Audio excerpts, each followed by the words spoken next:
Good afternoon. I'm State Senator Dylan Fernandes, and I'm pleased to be here alongside my legislative colleagues, Representative Exaros, Representative Diggs. I'm also joined by the Cape Cod RTA Administrator, John Kennedy, who's here, Deputy Administrator Kathleen Jensen, Bourne Select Board member.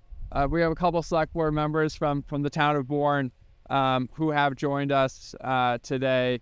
And we've also joined by Dan Cadigan of the Carmen's Union as well. And what brings this bipartisan group of legislators and community leaders together is a shared goal about bringing year-round passenger rail service back to Cape Cod.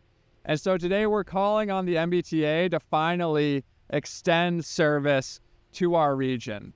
Year-round service between Boston and Hyannis ended in 1959, and since then the Cape and Islands have changed dramatically. Our population has grown from roughly 80,000 people to more than 300,000 residents, and it's estimated that over 5 million people cross our bridges each year and come to the Cape.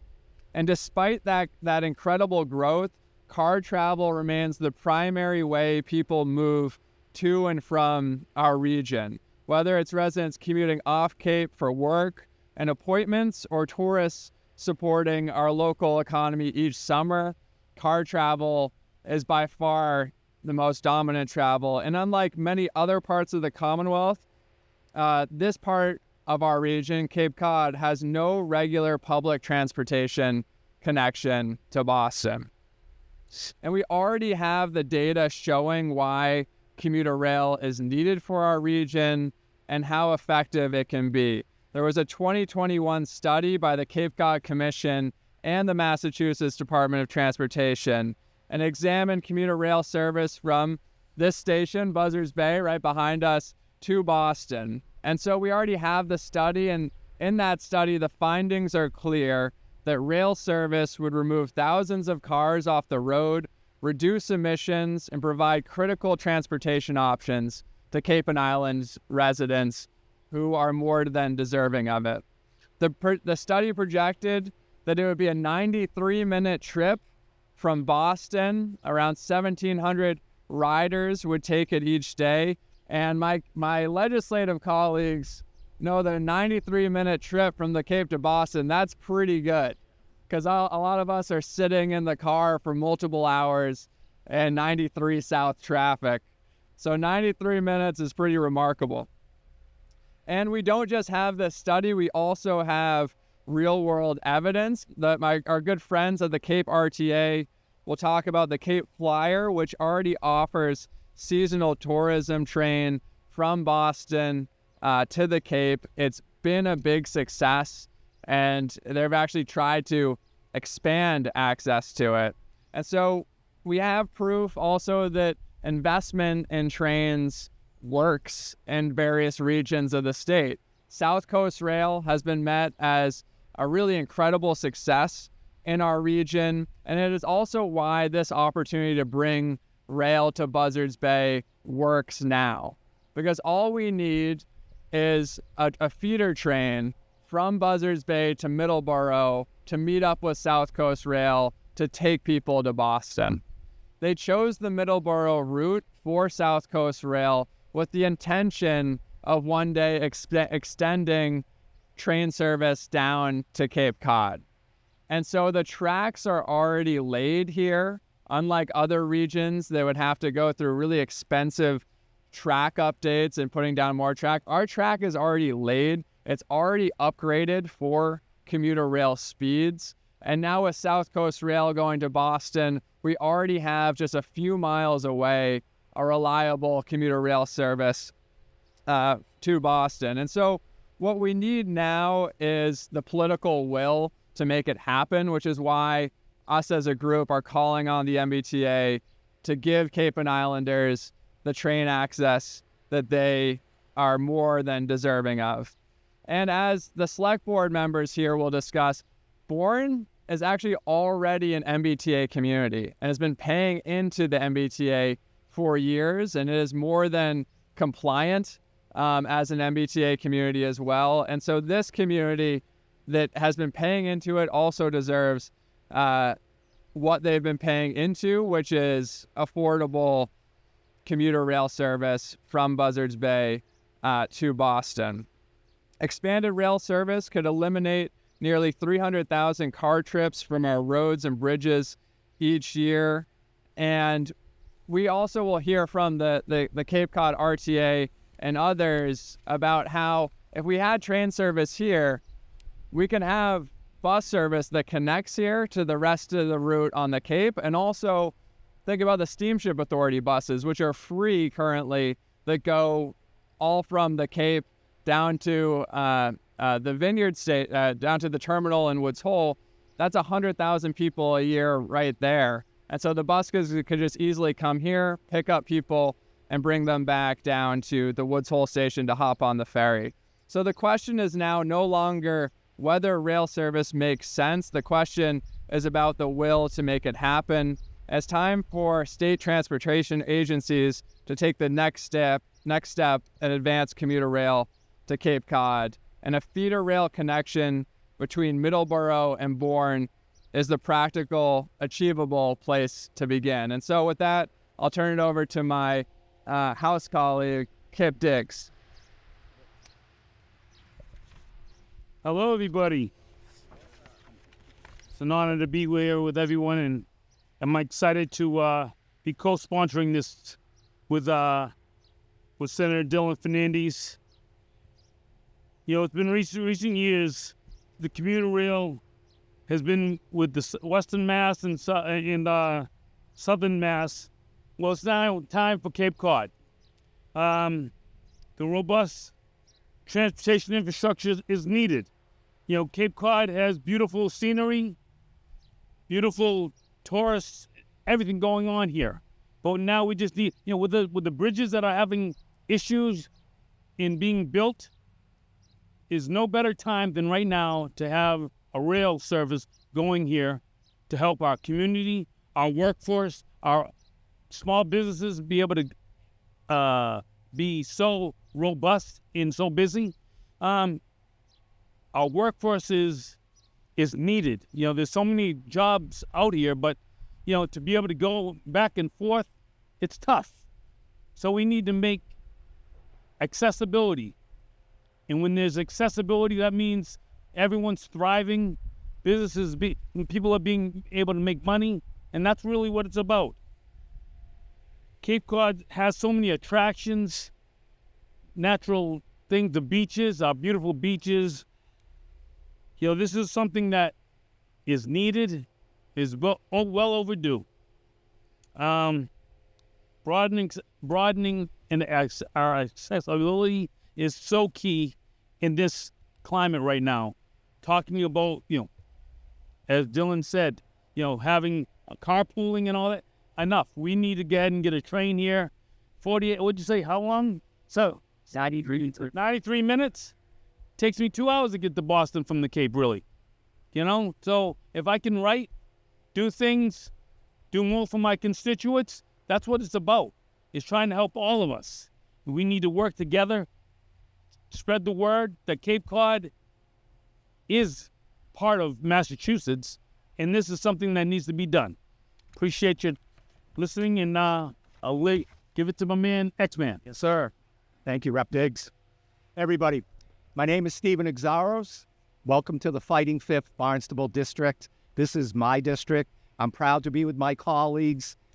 Before I start, I see the American flag at half-staff. We just got through Memorial Day. I'm a Gold Star father. It's at half-staff today for Congressman Frank and our Boston firefighter that was killed in the line of duty. That means a lot to me. My remarks are based on real life. When I was a little kid, I lived in New Bedford, and my uncle and aunt, Uncle Steve and Auntie Froso, had a cabin right down the road in Wareham. We were just little kids, and we could hear the train coming, and we would run and see it. It was right there, and it came right through here. That's like in the 50s and the 60s. This spot, for those that are from Bourne, that have been around, there were trains. This was the train station. So to me, it makes sense to kind of restore that service that we've already had. I was a police officer. I know public safety. It would be safer, less cars on the road. We could get to Boston quicker. I would come from where I live. I would park here, get on the train, and end up in Boston. It makes sense, and I'd come back the same way. But I also think we should remember Tom Cahill. Tom was all of our friend. And when I started as a legislator 6 years ago, this is his dream. He kept saying, Rep X, this is doable. Like Senator said, this makes sense and it's doable. The tracks are there. Let's make the connection so we can go from here to Middleborough, switch over, end up in Boston, and come back. And like Rep Diggs said, it's great for business, but also it's just, to me, it brings back memories. This is the perfect spot. This is Tom Cahill's dream. And I think we should call it the Tom Cahill Express. Thank you.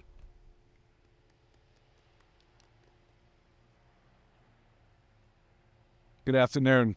My name is John Kennedy. I'm representing the Cape Cod Regional Transit Authority. And when it comes to transportation planning, one of the smartest investments that government can provide is in an infrastructure that already exists rather than rebuilding or recreating something that does not already have a viable corridor. 20 miles from here is where the connection to the MBTA currently exists. The infrastructure here from Middleborough to the Cape is what's called continuous welded rail. It's of a safety level and a track speed quality that will currently allow safe, higher speed operation of MBTA trains. The other characteristic for transportation planning is proof of demand. Now, we already have that proof of demand. Oftentimes for transit proposals, it's anecdotal, or it's because of a lot of complaints or requests from the citizenry. In our case, we've had a 13-year laboratory that's provided that proof of demand. Cape Flyer service is now operating as of last year at levels of just about 15,000 passengers in a very short summer season, weekends only. That's a 9% increase year over year from 24, and that trajectory continues to rise. That is the proof of the demand for an alternative to reach Boston from Cape Cod and in reverse. The Rep X mentioned Tom Care. 13 years ago, we all sat down with Tom and conceived of a partnership, really the first of its kind, MBTA and the Cape Cod Regional Transit Authority, to operate the successful Cape Flyer service. And we're proud that it's operating today at increasing ridership levels. The other issue I would just like to bring up, or it's a characteristic of good transportation planning, is the infrastructure once you arrive carless to the Cape. The RTA now provides not only consistent and regular fixed route service throughout all 15 Cape Cod towns, it provides it entirely free of charge. I can't underscore that enough. The fixed route service throughout the entire Cape, due to legislation from our legislative delegation behind me, is entirely free. So that first mile and last mile, getting to a connection to get to Boston, becomes that much easier. So the RTA essentially has a full-throated endorsement of extending the passenger service from Middleborough down to the Cape with relative ease, and our organization will support that once folks arrive at the Cape, as well as once they try to make that connection to get to Boston. So we're grateful that our delegation has the same vision. There's proof of demand. There's the ability to provide it. And the gentlemen behind me have provided the means for us to get there. Thank you. Good afternoon, everybody. Thank you for coming out today. My name is Daniel Cadigan. I'm a political director with the Teamsters Rail Conference. I'm here with my colleague, David Stevenson, with Smart Transportation. Collectively, we represent the 900 engineers and conductors that operate the commuter rail currently. Other folks have spoken about the economic value to the extension of this service. What I'd like to bring to your attention is the dormancy of rail traffic, specifically down in the Cape. Daily service ran between Boston and the Cape until the 1960s. Except for some regional service and a decades-long connection to New York out of here in the late 80s into the 90s, this has just been seasonal and or local Cape traffic. And this station here, Buzzards Bay, has been underutilized for decades. And I'll just bring to your attention that the Fall River New Bedford branches went 30 years dormant before anyone even talked about bringing that service back. And once those conversations started to happen, it was another 37 years until that happened. And it's been a huge success. In around 2007, 10 years after the old Colony service opened back up under the MBTA, Buzzards Bay started being talked about seriously. And here we are almost 20 years later, still talking about Buzzards Bay. So now we're looking at another Fall River New Bedford situation. Generations have been commuting off and on the Cape with no access to public transportation. We have a chance to ease that burden on Cape residents, the highway, the environment, and the ever-present vehicles on the road that can't make public transportation work for them for one reason or another. As a locomotive engineer, a Plimpton resident, a selectman, I see the value of the MBTA communities firsthand. And ladies and gentlemen, we have the equipment and the workforce. Let's get this done. Thank you.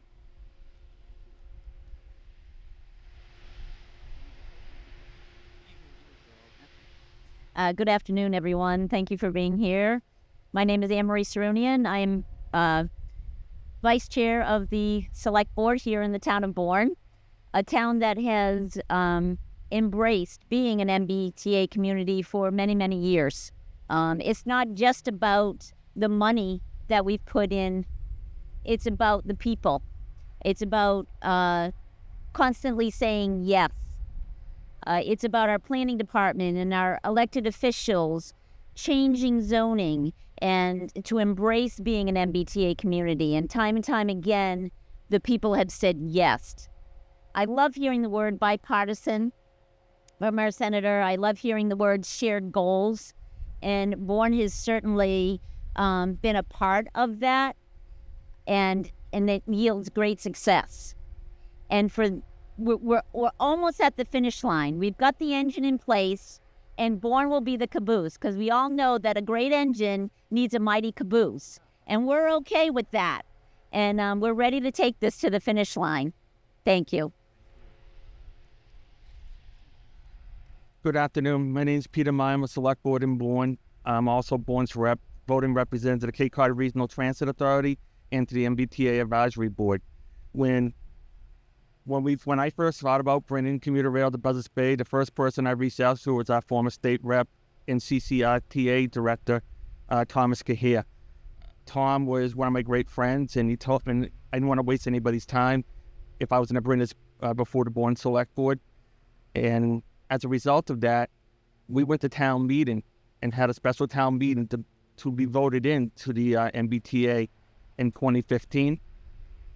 Since then, we've been paying assessment, even though it is offset by the CCRTA assessment for 11 years now. This town has embraced public transportation with the fixed route from the CCRTA and with the Cape Flyer coming here for many years now. And as my colleagues behind me have said, it's about time. It's long overdue. You know, east to west, south towards Springfield has theirs, South Coast has theirs. Greenbush project many years ago is our turn. We need to get these cars off the road. With the cost of gas going the way it is, it's becoming more and more expensive. To me, public transportation in this area is paramount to making this a more well-rounded community. So I really support my colleagues behind me. I mean, I'm glad that we're doing this because it's music to my ears. But anything we can do to get this word out, please let your legislative delegation know that we need this down here. It's for everybody's schools, everybody's safety and goodwill. Have a great day. Thank you for having us, Senator. We're happy to take any questions for a few minutes. So we have from the 2021 report that part of the cost would be around $67 million.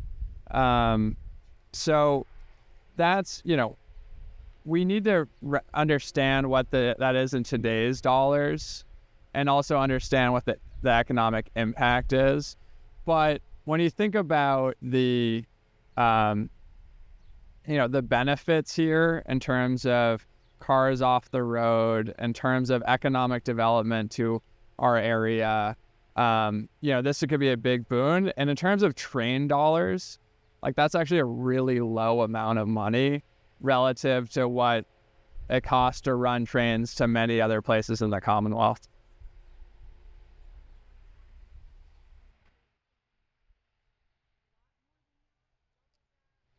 Well, we need to understand that from the MBTA. So far, they've been really unresponsive when it comes to giving us direct numbers onto how much this would cost.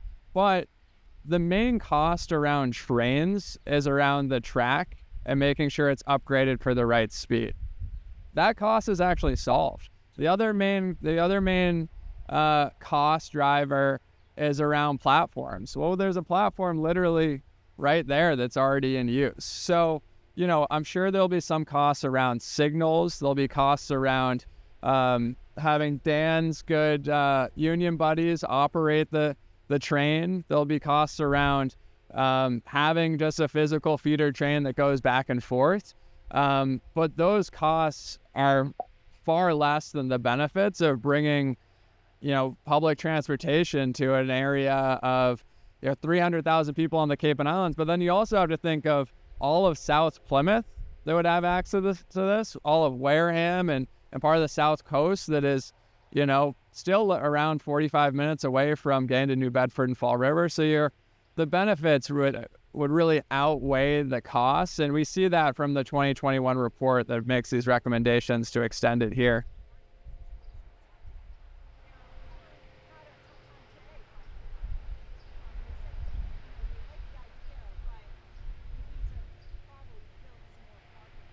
Yeah, I think that's right. I mean, the town want to address that. I mean, so part of the issue here is, yes, we want to build out more infrastructure around it. And as, the Cape Cod RTA, folks mentioned, this could be a great connection where you don't need to go to your car and you can just hop onto the free service that is already provided by the RTA. And if you think about the Steamship Authority, 100,000 people go visit the Vineyard at a time. Like the Vineyard population is 100,000 people in the summer. 500,000 people visit it each year. They're dropping their car off somewhere on the Cape and taking that free bus down to the terminal there. We could reduce all of that by just having them be picked up here, keep their car wherever they are, or just don't have a car at all because you're getting on you're doing the plane to the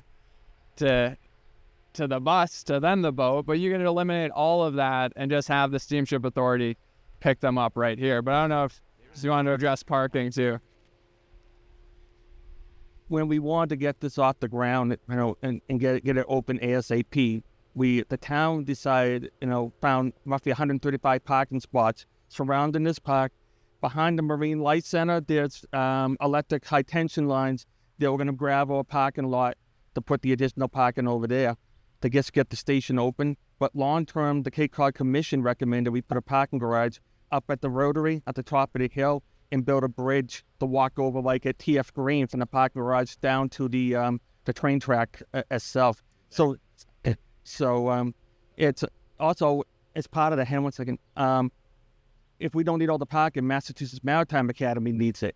Because you see the cars that are here today, a lot of those cars are students that don't have parking on the campus, so they find any place they can get. So we need to get this parking, short-term and long-term, get this straightened out. Here, it doesn't know what the spaces that in the eastern. Yes. I don't want to quote per se, but probably 500 in a perfect world. But they said 135 could do it to get the station open. Dylan, you obviously chose a very nice day here at Startup. You saw her. Good old winter though, won't it? The trains be those ships? Not according to the 2021 study, right? So they said they projected 1,700 daily riders. That's being obviously a bump in the summer. They already you can take advantage. Yeah. Well, I mean, let's have both and, right? I mean, we have clearly higher demand for summer tourism travel. That's just inherent to Cape Cod. Always will be the case because this is the most beautiful place on the planet. And so we like to share it with people. We hope they come visit. But the Cape Flyers really limited in the amount of runs that they can make over the bridge. And so I think it makes a lot of sense to extend this, not just for commuter rail access, which I think is a really important piece, because we shouldn't just think about tourists. We should also think about the 300,000 people that work here, that live here, and make sure they have that access as well. Because obviously between the survey state, they punch the numbers as well, and they say the numbers are not justified. The invest even if it's less than it would be to sit down all this. So someone else spent some numbers. They came up. Yeah. Well, so this is MassDOT's own study, right? So we're at the Evans to do this, right? They just had some numbers about, and none of the numbers they said were they're about money that they pay. Yeah. And I'm like on. Well, the operating, the OOM dollars was the dollar I said, dollar amount I say, which is right. We got it right here in the report, but not about revenue. No, but ultimately, like, we're not asking for that much. We're asking for a train, just a feeder train from Buzzards Bay to Middleborough. And honestly, like, so all of the state's attention on train in this region has been to South Coast Rail. That's been a 50+ year project. And there was a ton of doubt there on whether it was worth it or not. But look at it now. Like, it's proven to be a huge success. And that took a ton of money from the state, a ton of effort from the state. Relative to that, this isn't a ton of money and a ton of effort. And a part of reason, because you might remember they're thinking about going through Stoughton originally. They're thinking, or Middleborough. A part of them choosing the Middleborough route, and you can see this from their plans when they were deciding South Coast Rail, was because of the extension and direct connection to the Cape Main line that goes right here. So this is just, I don't know that, this is more the natural progression that is currently in their plans and has been in their plans. And so what we're just asking for is, let's quicken up the process and quicken up those plans and give the 300,000 people in our region the access that 5 million people in our state already enjoy.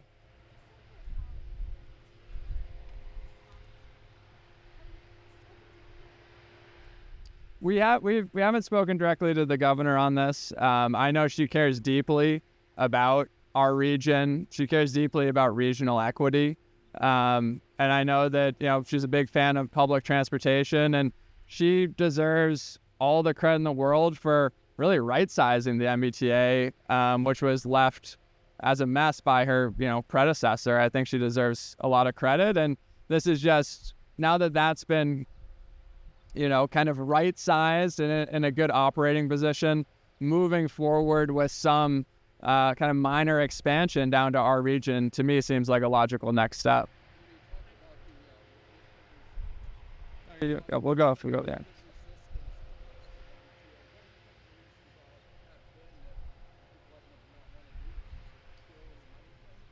Look, the state's grappling with a lot of different costs, and the MBTA has had their hands full right-sizing the ship. No question there. But we've seen the success of South Coast Rail of extending train down to our portion of the Commonwealth down here in the South. And we're really proud that South Coast Rail exists, but we still don't have that access in our region. And so that, I think, is the next logical step to make it happen.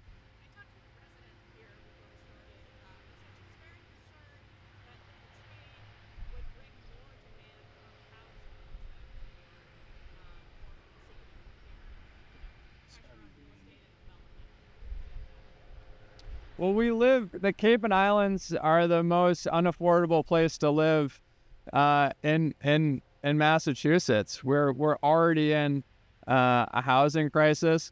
Our good leaders here in Bourne, though, have taken steps around rezoning and are already compliant and supporting more housing in this area to try and lower costs.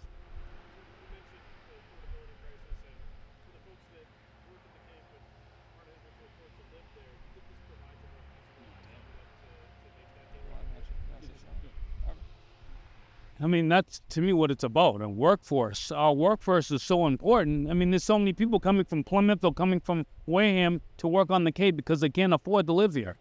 So we need to make that accessibility. I mean, to be honest with you, the more competition that we have, things will go down.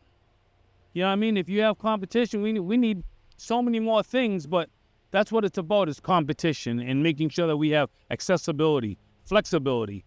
And that's what this would create.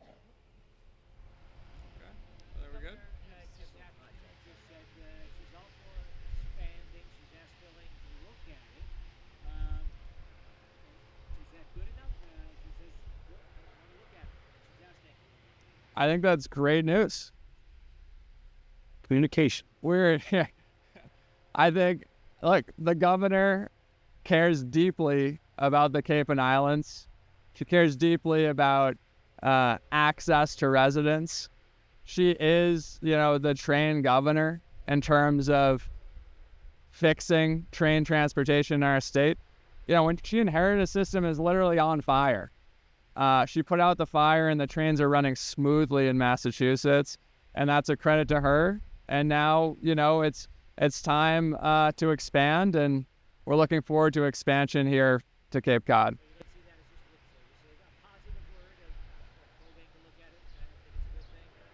Well, look, you have to look at the governor's record, right?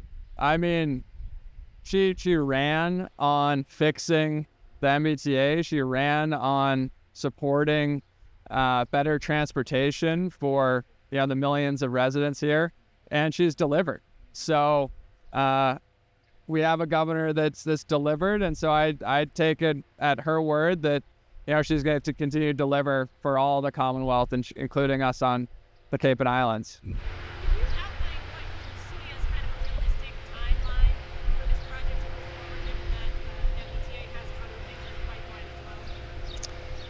I don't have a good sense of that, to be honest with you. But look, I think what we need, we understand that South Coast Rail was literally a 50-year endeavor. All I can say is we don't want to wait another half century to reopen service. As was mentioned, the last train ran here, commuter rail type service, was in the early 1960s, right? So the track's already laid, it's already upgraded. Now we just need the political will to make it happen. It's go time. Great. All right, thank you, everyone. Appreciate you.